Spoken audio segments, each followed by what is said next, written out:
Second order linear differential equations with constant coefficients. This topic has got much importance because of its frequent applications in engineering and physics. Second order means that the highest order derivative occurring in our differential equation has got order 2. The differential equation being linear implies that the unknown function, our dependent variable y, and its derivatives are not multiplied together, they are not raised to powers, and are not the arguments of other functions. For example, the differential equation y2 dash minus 3y dash plus 6y equal to 0 is second order linear, while the differential equation sine of y2 dash minus y dash plus 5y equal to 0 is not linear, since y2 dash is an argument of sine function here. Similarly, the differential equation y into y2 plus 4y dash plus 3y equal to 0 is also a nonlinear equation, since it has got the term y into y2 dash. Being a differential equation with constant coefficient means that the coefficients in the differential equation are not functions, they are constants. So the standard form for second order linear differential equation with constant coefficients will be a into y2 dash plus b into y dash plus c into y equal to d, where a, b, c and d are constants. Let us first consider the case when the differential equation is homogeneous. That is the situation when d is equal to 0. That is, consider the differential equation a y2 dash plus by dash plus cy equal to 0. Any solution of this equation will be a function that cancels with its derivatives. So, the exponential functions fit this description. So, we guess a solution of the form y equal to e raised to mx. We will be substituting e raised to mx for y in the differential equation 1 to get the relation a into m square into e raised to mx plus b into m into e raised to mx plus c into e raised to mx equal to 0, which on simplification gives the quadratic equation am square plus bm plus c equal to 0. This equation is known as the associated polynomial equation. And the solution of this associated equation leads to our solution of the given differential equation. For convenience, we denote the operator d by dx by capital D. Similarly, d square by dx square is denoted by capital D square, and so on. So the symbols capital D, d square, etc. are all operators.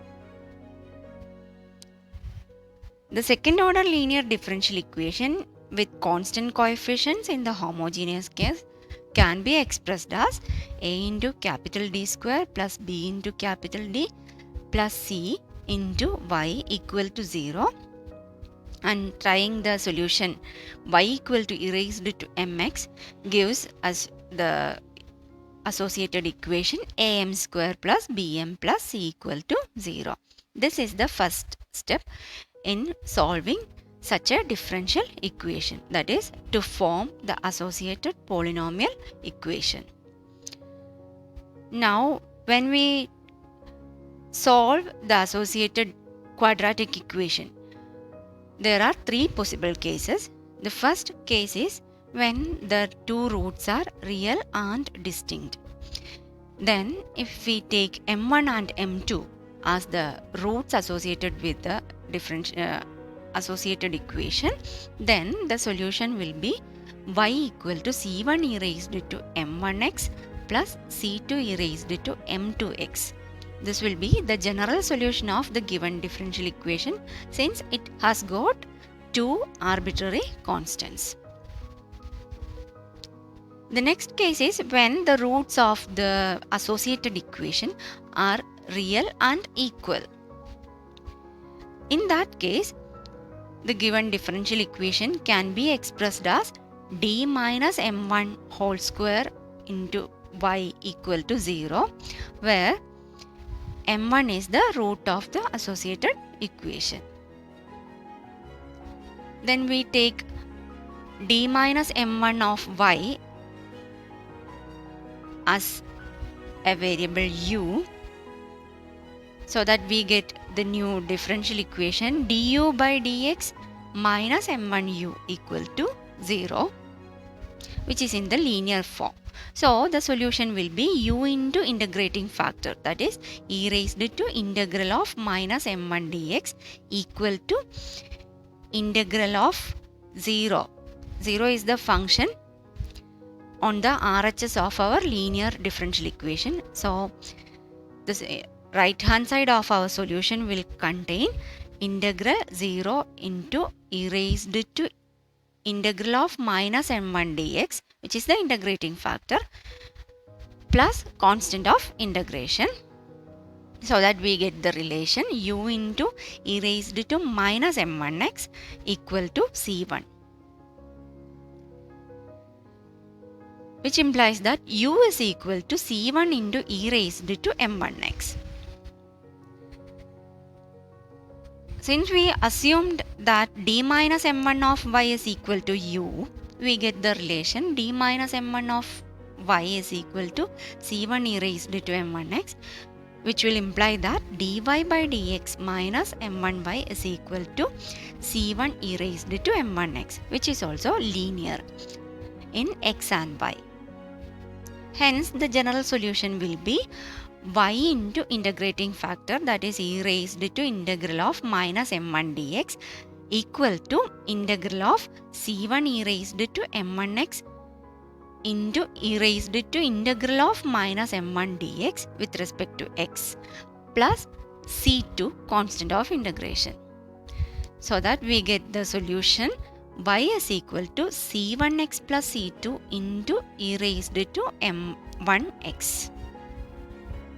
So when the roots are equal, and if m1 is the only root of our associated equation, then y is equal to c1x plus c2 into e raised to m1x is the general solution of given differential equation in the homogeneous form.